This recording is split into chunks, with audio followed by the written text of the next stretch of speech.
بسم اللہ الرحمن الرحیم۔ شروع اللہ کے نام سے جو بڑا مہربان نہایت رحم والا ہے۔ تمام دیکھنے اور سننے والوں کو السلام علیکم ورحمۃ اللہ۔ میرا نام ہے محمد عاقب اور آپ دیکھ رہے ہیں حافظ ٹیک یوٹیوب چینل۔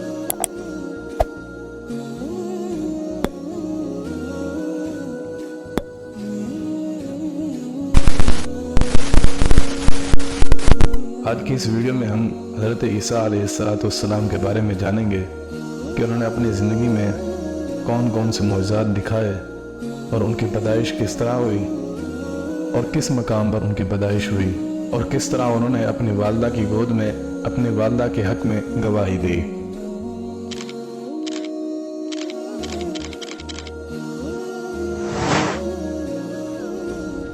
حضرت عیسیٰ علیہ السلام بنی اسرائیل میں مبعوث ہونے والے آخری نبی تھے۔ آپ علیہ السلام نے اپنی قوم کو خاتم الانبیاء حضرت محمد مصطفیٰ صلی اللہ علیہ وسلم کی آمد کی خوشخبری سنا دی۔ قرآن کریم میں سورہ صف کی آیت نمبر 6 میں ارشاد ملتا ہے، اور جب عیسیٰ ابن مریم علیہ السلام نے کہا، اے بنی اسرائیل، میں تمہارے پاس اللہ کا بھیجا ہوا آیا ہوں اور ایک پیغمبر کی جو میرے بعد آئیں گے جن کا نام احمد صلی اللہ علیہ وسلم ہوگا، بشارت سناتا ہوں۔ حضرت عیسیٰ علیہ السلام کے بعد تقریباً 600 سال تک کوئی نبی نہیں آیا۔ پھر اللہ تعالیٰ نے ہمارے آقا سرکار دو عالم صلی اللہ علیہ وسلم کو سارے جہانوں کے لیے رحمت بنا کر مبعوث فرمایا اور ان پر آخری آسمانی کتاب یعنی قرآن مجید نازل فرمائی۔ حضرت عیسیٰ علیہ السلام پر انجیل نازل فرمائی گئی تھی، جس کا ارشاد سورۃ المائدہ کی آیت نمبر 46 میں ملتا ہے۔ ارشاد باری تعالیٰ ہے، اور ہم نے ان پیغمبروں کے بعد عیسیٰ علیہ السلام ابن مریم علیہ السلام کو اپنے سے پہلی کتاب یعنی تورات کی تصدیق کرنے والا بنا کر بھیجا، اور ہم نے انجیل عطا کی جس میں ہدایت اور نور تھا۔ ابن کثیر میں ذکر ملتا ہے، ابن جریر رحمہ اللہ تحریر فرماتے ہیں کہ حضرت عیسیٰ علیہ السلام پر جب انجیل نازل ہوئی تو آپ علیہ السلام کی عمر مبارک 30 سال تھی، اور نبوت کے 3 سال بعد یعنی 33 برس کی عمر میں اللہ تعالیٰ نے آپ علیہ السلام کو آسمان پر اٹھا لیا۔ قرآن کریم کی 13 سورتوں میں مختلف ناموں سے حضرت عیسیٰ علیہ السلام کا تذکرہ موجود ہے۔ 26 مقامات پر عیسیٰ علیہ السلام، 23 مقامات پر ابن مریم علیہ السلام، 11 جگہوں پر مسیح علیہ السلام اور 1 مقام پر عبداللہ کے نام سے آپ کو پکارا گیا ہے۔ قرآن کریم کی 19ویں سورہ مریم حضرت عیسیٰ علیہ السلام کی والدہ محترمہ کے نام پر ہے، جس میں حضرت مریم علیہ السلام بنت عمران اور حضرت عیسیٰ علیہ السلام کا قصہ تفصیل کے ساتھ موجود ہے۔ اس کے علاوہ قرآن مجید کی 3ری سورہ آل عمران حضرت مریم علیہ السلام کے والد ماجد کے نام سے منسوب ہے، جس میں حضرت مریم علیہ السلام کی پیدائش کا واقعہ بیان کیا گیا ہے۔ قرآن کریم کی 5ویں سورہ المائدہ میں اس کھانے کا ذکر ہے جس کی فرمائش حضرت عیسیٰ علیہ السلام کے حواریوں یعنی آپ علیہ السلام کے ساتھیوں نے کی تھی۔ حضرت عیسیٰ علیہ السلام نے بارگاہ خداوندی میں دعا کی، جس پر آسمان سے مائدہ یعنی کھانے کا دسترخوان کا نزول ہوا۔ سورہ مریم کی آیت نمبر 16 سے 35 کے درمیان حضرت عیسیٰ علیہ السلام کی پیدائش کا ذکر فرمایا گیا ہے۔ حضرت مریم علیہ السلام بیت المقدس سے متصل حجرے میں مقام پذیر تھیں۔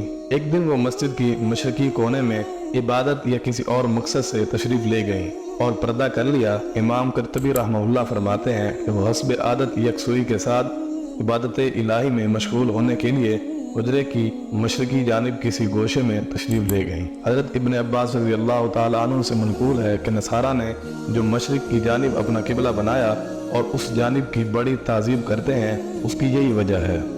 حضرت مریم علیہ السلام اس گوشے میں تنہا تھی کہ اچانک حضرت جبریل امین علیہ السلام انسانی شکل میں تشریف لائے۔ حضرت مریم علیہ السلام نے ایک اجنبی شخص کو یوں اپنے قریب دیکھا تو گھبرا گئیں اور کہنے لگیں، میں تو اس سے رحمان کی پناہ مانگتی ہوں، اگر تو اللہ سے ڈرتا ہے تو یہاں سے چلا جا۔ حضرت جبرائیل علیہ السلام نے فرمایا، تم مجھ سے ڈرو نہیں، میں تو پروردگار کا بھیجا ہوا فرشتہ ہوں اور تمہیں ایک پاکیزہ بیٹا کی خوشخبری دینے آیا ہوں۔ حضرت مریم علیہ السلام نہایت حیران اور پریشان ہوئیں اور تعجب سے فرمایا، بھلا میرے ہاں بچہ کیسے ہو سکتا ہے؟ مجھے تو کسی انسان نے ہاتھ تک نہیں لگایا اور نہ ہی میں بدکار ہوں۔ حضرت جبرائیل علیہ السلام نے فرمایا، ہاں بات تو یہی ہے، لیکن اللہ تعالیٰ فرماتے ہیں کہ میرے لیے بہت آسان ہے اور ہم اسے اپنی قدرت تخلیق کے لیے نشانی بنانا چاہتے ہیں۔ اس سے قبل ہم نے تمہارے باپ آدم علیہ السلام کو مرد اور عورت کے بغیر اور تمہاری ماں حوا کو صرف مرد سے پیدا کیا، اور اب عیسیٰ علیہ السلام کو پیدا کر کے چوتھی شکل میں بھی پیدا کرنے پر اپنی قدرت کا اظہار کرنا چاہتے ہیں، اور وہ یہ ہے صرف بغیر مرد کے پیدا کرنا۔ دراصل اللہ تعالیٰ تو قادر مطلق ہے، وہ جب جہاں اور جس طرح چاہیں پیدا کر سکتا ہے، اور وہ بے جان چیز سے جاندار کو پیدا کر سکتا ہے اور جاندار چیز سے بے جان کو۔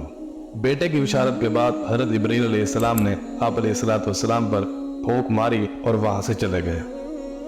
کچھ دنوں بعد حضرت مریم علیہ السلام کو بچے کی پیدائش کے آثار محسوس ہونے لگے۔ جیسے جیسے پیدائش کے دن قریب آتے جا رہے تھے، آپ کی پریشانی میں بھی اضافہ ہوتا چلا جا رہا تھا۔ جب پیدائش کا وقت قریب آیا تو آپ علیہ السلام لوگوں کے خوف سے بیت المقدس سے تقریباً 9 میل دور جنگل کی جانب ایک پہاڑی کوہ سرا کی جانب چلی گئی۔ یہ وہ جگہ ہے جو بعد میں بیت اللحم کہلائی۔ جب درد زا شروع ہوا تو آپ علیہ السلام ایک کھجور کی درخت سے ٹیک لگا کر بیٹھ گئیں۔ بچے کی تکلیف کی شدت اور دنیا والوں کے خوف نے آپ کو آب دیدہ کر دیا۔ آپ کہنے لگیں، کاش میں اس سے پہلے مر گئی ہوتی اور لوگوں کی یاد سے بھولی بسری ہو جاتی۔ علماء فرماتے ہیں کہ انہوں نے موت کی آرزو اس لیے کی کہ وہ عزیز و اقارب اور خاندان اور برادری اور لوگوں کو کس طرح مطمئن کر سکیں گی جبکہ کوئی ان کی صداقت کی تصدیق کرنے والا بھی نہیں۔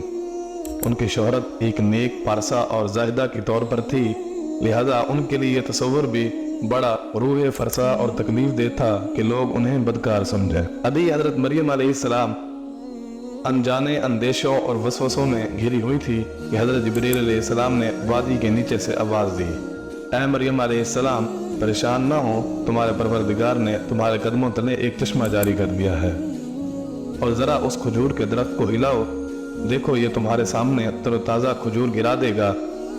اب تم اطمینان کے ساتھ یہ کھجوریں کھاؤ، چشمے کا پانی پیو اور بچے کو دیکھ کر اپنی آنکھیں ٹھنڈی کرو، اور اگر تمہیں کوئی انسان نظر پڑ جائے تو اشارے سے کہہ دینا، میں نے روزہ رکھا ہوا ہے، میں آج کسی شخص سے بات نہیں کر سکتی۔ اس وقت کے شریعت میں روزے میں کھانے پینے کے ساتھ بولنا بھی منع تھا۔ حضرت جبرائیل علیہ السلام کے اس پیغام سے حضرت مریم علیہ السلام کو اطمینان اور تسلی ہو گئی کہ اب میرا رب مجھے بدنامی اور رسوائی سے بچا لے گا۔ حضرت ابن عباس رضی اللہ تعالی عنہ سے مروی ہے کہ ولادت کے 40 روز بعد جب طہارت ہو چکی تو آپ اپنے گھر والوں کے پاس واپس آئیں۔ لوگ نامعلوم بچے کو گود میں دیکھ کر حیران رہ گئے اور بدگمان ہو کر بولے، اے مریم علیہ السلام، یہ تو نے بڑا گناہ کا کام کیا ہے، نہ تو تیرا باپ برا آدمی تھا اور نہ تیری ماں بدکار تھی۔ حضرت مریم علیہ السلام نے جبرائیل علیہ السلام کی ہدایت کے مطابق بچے کی طرف اشارہ کر دیا۔ روایت میں ہے کہ جب خاندان نے حضرت مریم علیہ السلام کو ملامت کرنا شروع کیا تو اس وقت حضرت عیسیٰ علیہ السلام دودھ پی رہے تھے۔ جب انہوں نے لوگوں کی ملامت بھری باتیں سنی تو دودھ پینا چھوڑ دیا اور اپنی بائیں کروٹ پر سہارا لے کر ان کی جانب متوجہ ہوئے اور شہادت کی انگلی سے اشارہ کرتے ہوئے فرمایا، انی عبد اللہ، یعنی میں اللہ کا بندہ ہوں۔ اور پھر اللہ کی طرف سے نبوت اور کتاب ملنے کی خبر دی۔ اس کے بعد فرمایا، اللہ نے مجھے نماز اور زکوٰۃ کا پابند بنایا اور جب تک میں زندہ ہوں مجھے اپنی والدہ کا حق ادا کرنے والا بنایا، اور مجھ کو سرکش اور بدبخت نہیں بنایا، اور اللہ کی سلامتی ہے مجھ پر جب میں پیدا ہوا، جب میں مروں گا اور جب میں دوبارہ زندہ کر کے اٹھایا جاؤں گا۔ اور سورۃ مریم میں ذکر ملتا ہے کہ لوگوں نے جب نامعلوم بچے کے منہ سے یہ الفاظ سنے تو حیرت زدہ رہ گئے اور انہیں یقین ہو گیا کہ بی بی مریم علیہ السلام پاک دامن ہے اور یہ بچہ اللہ کا برگزیدہ بندہ ہے۔ اس واقعے کے بعد خاندان اور بنی اسرائیل کے سمجھدار لوگوں نے آپ کی بڑی عزت کرنے لگے اور انہیں خیر و برکت کا باعث سمجھنے لگے۔ حضرت عیسیٰ علیہ السلام کی پیدائش کا مقام جودیہ کے پہاڑوں میں واقع بیت اللحم فلسطین کا ایک بہت بڑا گاؤں ہے جو سطح سمندر سے 800 میٹر کی بلندی پر واقع ہے۔ بیت اللحم کی جنوب میں چند میل کی مسافت پر کوہ سرا کے دامن میں وہ تاریخی مقام ہے جہاں حضرت عیسیٰ علیہ السلام کی پیدائش ہوئی۔ اس غار سے متصل کونے میں ایک پتھر نصب ہے جس میں ایک گول سوراخ ہے۔ بتایا جاتا ہے کہ اس جگہ کھجور کا وہ درخت تھا جس کے متعلق قرآن مجید میں ذکر ہے۔ حضرت ابن عباس رضی اللہ تعالیٰ عنہ سے مروی ہے کہ حضرت عیسیٰ علیہ السلام ابن مریم علیہ السلام گود میں بات چیت کے بعد کلام کرنے سے رک گئے تھے۔ پھر جب لڑکپن کو پہنچے تو اللہ تعالیٰ نے ان کی زبان پر حکمت اور دانائی کی باتیں جاری کر دی۔ اب آپ علیہ السلام 7 سال کے ہوئے تو حضرت مریم علیہ السلام نے آپ کو معلم کے پاس درسگاہ میں بھیجا۔ حضرت عیسیٰ علیہ السلام بچپن ہی میں اللہ تعالیٰ کی طرف سے الہام کردہ عجائبات کا نظارہ کرتے تھے۔ یہ بات یہودیوں میں پھیل گئی تو انہوں نے آپ علیہ السلام کے خلاف منصوبے بنانا شروع کر دیے۔ حالانکہ آپ علیہ السلام کے خاندان کے لوگ آپ کی اور حضرت مریم علیہ السلام کی بہت عزت کرتے تھے۔ یہود نے آپ علیہ السلام اور آپ کی والدہ کے متعلق طرح طرح کے اعتراضات شروع کر دیے۔ یہ وہ وقت تھا جب حضرت زکریا علیہ السلام بنی اسرائیل کے پیغمبر تھے، لیکن یہود اپنی سابقہ روایات اور عادات خبیثہ کے باعث حضرت زکریا علیہ السلام کی نافرمانی اور ان کی تکذیب کرتے تھے۔ ان لوگوں نے مختلف گروہوں میں تقسیم ہو کر مشرکانہ طور پر طریقے اختیار کرنے لگے، یہاں تک کہ اپنی خواہشات کے مطابق تورات میں بھی رد و بدل شروع کر دیا۔ ان کے عقائد کے اعمال دن بدن بد سے برتر ہوتے چلے جا رہے تھے۔ جب بیت المقدس کے حالات خراب ہونے لگے تو حضرت مریم علیہ السلام نے آپ علیہ السلام کو لے کر اپنے عزیزوں کے پاس مصر چلی گئی۔ 13 سال بعد اللہ تعالیٰ کے حکم سے مصر سے واپس ہوئی۔ پھر اللہ تعالیٰ نے آپ علیہ السلام کو انجیل عطا فرمائی اور تورات کی تعلیم دی۔ اس کے علاوہ مردوں کو زندہ کرنا، کوڑھیوں کو صحیح کرنا اور دوسرے معجزات سے بھی نوازا۔ آپ کے معجزات، انعامات اور فضیلتیں۔ اللہ تبارک و تعالیٰ نے ہر نبی کو اس کے زمانے کے حالات اور مشاہبات کے مطابق معجزے عطا فرمائے تاکہ ان کی صداقت، افضلیت اور برتری نمایاں رہے۔ اسی طرح اللہ تعالیٰ نے حضرت عیسیٰ علیہ السلام کو بھی معجزے اور فضیلتیں عطا فرمائی۔ سب سے پہلے معجزہ تو حضرت عیسیٰ علیہ السلام کا یہ تھا کہ آپ بغیر والد کے پیدا ہوئے، اور دوسرا معجزہ آغوش مادر میں کلام کر کے اپنی والدہ کی پاکیزگی اور صداقت کی گواہی دی، اور تیسرا معجزہ مٹی کے پرندے بناتے اس پر پھونک مارتے تو وہ اللہ کے حکم سے پرندے زندہ ہو جاتے، اور چوتھا معجزہ پیدائشی نابینا کی آنکھوں پر ہاتھ رکھتے تو اس کی بینائی ایسے آ جاتی جیسے کبھی وہ نابینا تھا ہی نہیں۔ برس، جزام اور کوڑھ کے مریضوں کو اللہ کے حکم سے صحت یاب کرتے، مردوں کو زندہ کر دیتے، لوگ جو کچھ گھروں سے کھا کر آتے اور جو اپنے گھروں میں ذخیرہ کرتے اس کی تفصیل بتا دیتے۔ اللہ نے یہود اور نصارہ کی پھانسی سے بچا کر آپ علیہ السلام کو زندہ سلامت آسمانوں پر اٹھا لیا۔ آپ علیہ السلام قیامت کے قریب دوبارہ دنیا میں تشریف لائیں گے اور لوگوں سے بات چیت کریں گے، کلام کریں گے، جس کا اشارہ سورہ آل عمران میں ہے کہ ماں کی گود میں بھی اور ادھیڑ عمر میں بھی کلام کریں گے۔